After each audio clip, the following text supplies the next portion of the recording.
Viska til frelsis, 7. kafli, sannleikurinn.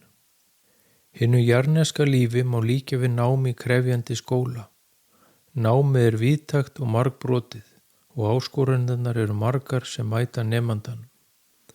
Hann er sálin, þitt sanna sjálf, sem líkamnast mörgum sinnum í mörgum lífum og eru viðfangsefnin ólík allt eftir aldri sálarinnar og þeirra reynslu sem hún vill öðlast frá lífi til lífs.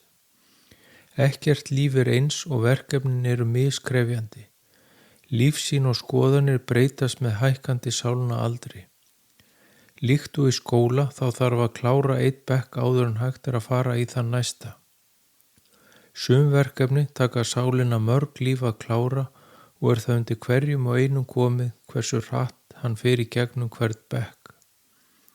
Það eru engar flýtileiðir á leiðinni, aðeins þitt eigið framlag sem hjálpar þér áfram veginn. Að fara í hærri bekk er merki andlegan þroska og hærri meðvitund. Eitt stærsti hluti námsins snýr að því að takast á við þær tilfinningar sem koma upp sem að mestu leyti tengjast samskiptum við annað fólk.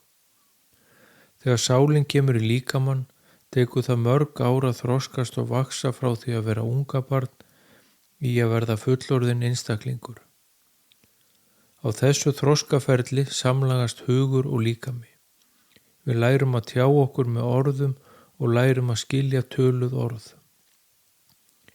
Síðan lærum við að lesa og skrifa.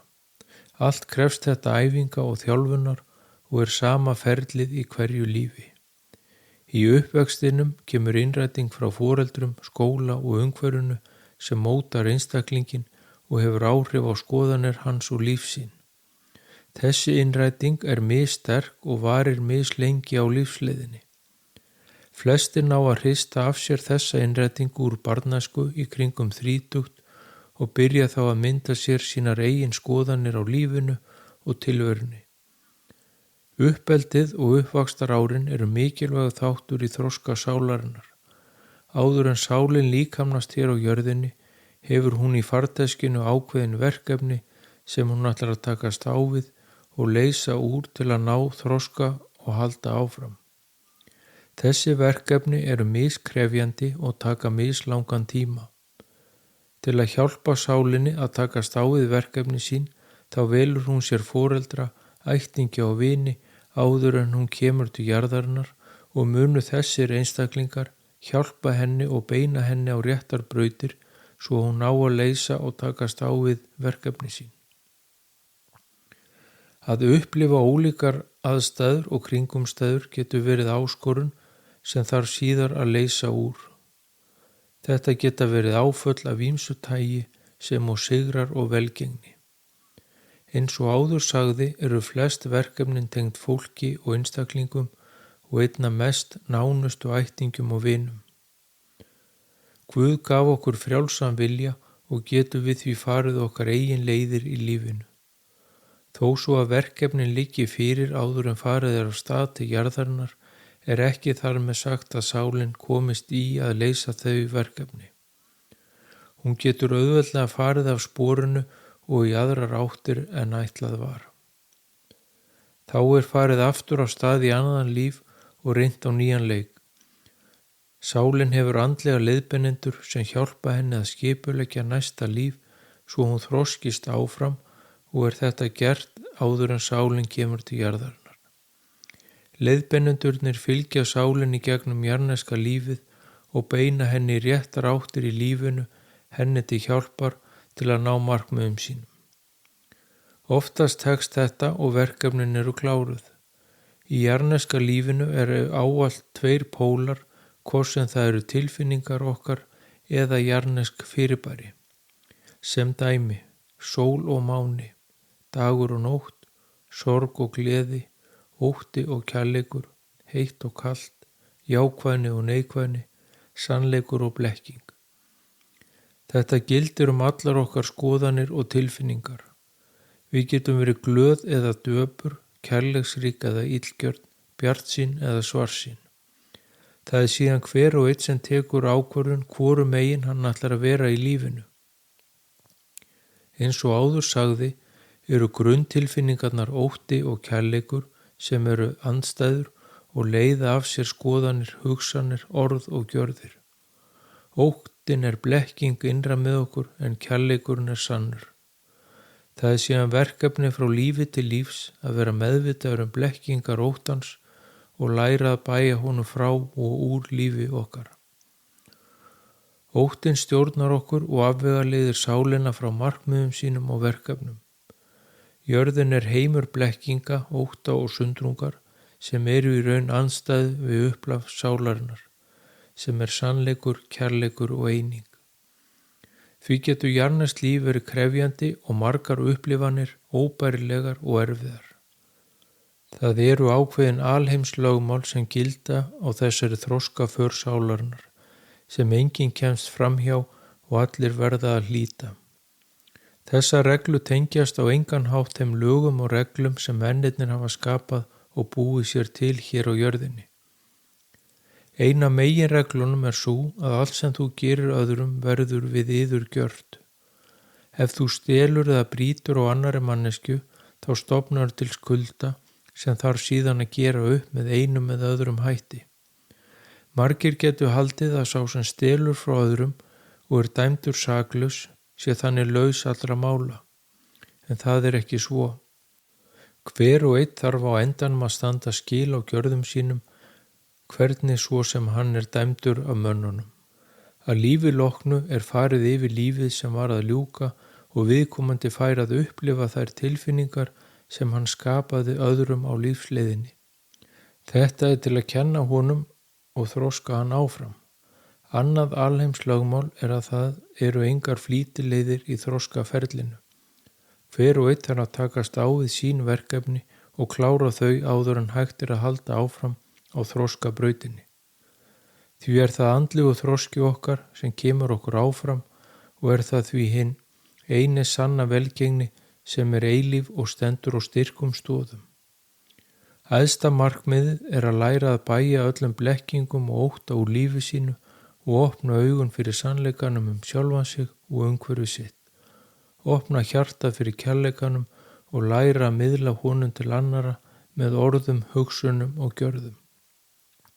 Frá lífi til lífs og smám saman slípust við til og náum þessu markmiði og klárum þar með jarðneskt líf og öðlumst eilíft líf og hringrás fæðingar, lífs og dauða endar. Þannig enda þær þjáningar sem tengjast hinnu jarðneska lífi. Sannleikurinn er oft á tíðum hulinn og vandfundinn í lífi okkar en blekkingin auðfundin.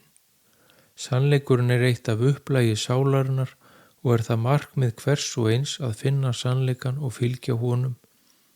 Eins og sagt var, sannleikurinn mun gjöra yður frjálsa. Sá sem óskar sér að lifa frjáls þarf að leita sannleikans. Fólk hættir til að blekkja sjálf sig í hugsunum og orðum og gerist það oft á tíðum ómeðvitað. Blekking og lygi eru oft ráðandi í samskiptum fólks. Fyrir marga er sannleikurinn óþægilegur að horfast í augu við og oft á tíðum ógnandi og því þægilegra að beita blekkingum til að koma sér undan óþægindum. Hvít lygi er hluti af því að komast hjá sannleikanum. Kennsla Jesú Krist byggðist á sannleika sem og kærleika. Sannlega segi ég yður og er það ástæða til. Það er jafn mikilvægt að lifa í sannleikanum sem á kærleikanum. Þessi tvö element eru upplag sálarinnar og vegurinn til Guðs og eilífs lífs.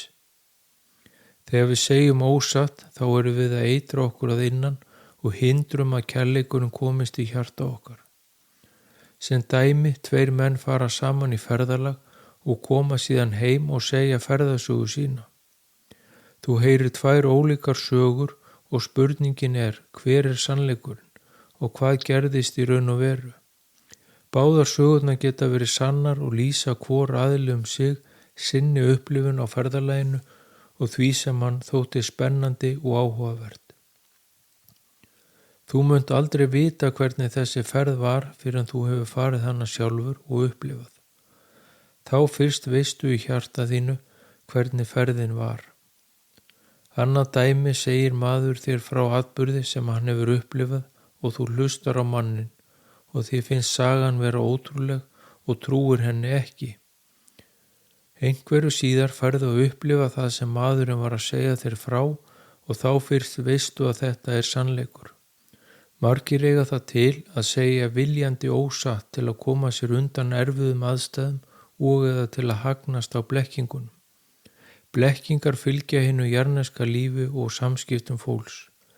Blekkingar eru í umhverfinu og má þar nefna fjölmiðla og fréttamennsku og yfirvöld þar sem hluti sögurnar er sagður og blekkingum beitt til að ná fram markmiðum sínum sem oft á tímum byggjast á að halda völdum og til að halda fjöldanum niðri.